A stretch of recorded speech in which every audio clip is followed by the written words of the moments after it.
আমাদের অনেকের এই মানসিকতা আছে, অন্যের প্রাইভেট বিষয় নিয়ে কখনো আপনি নাক গলাতে পারবেন না, কারো প্রাইভেসিতে আপনি ইন্টারফেয়ার করবেন না, কারো প্রাইভেট স্পেসে আপনি ইন্টারফেয়ার করবেন না। এটা খুব বাজে একটা স্বভাব, এটা ইসলাম হারাম করে দিয়েছে।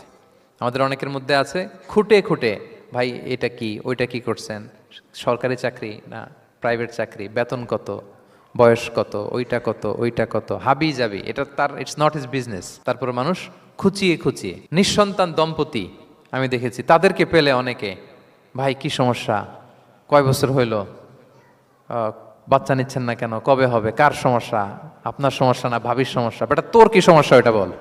একজন নিঃসন্তান দম্পতি তারা কি স্ট্রাগলের মধ্য দিয়ে যায় আপনি জানেন?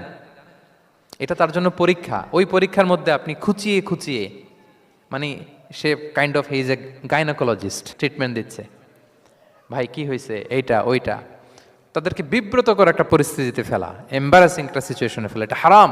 এই ম্যানারগুলো ইসলাম আমাদেরকে ধরে ধরে শেখায় যে এটা তোমার বিজনেস না, তুমি খুঁচিয়ে খুঁচিয়ে মানুষের ব্যক্তিগত বিষয়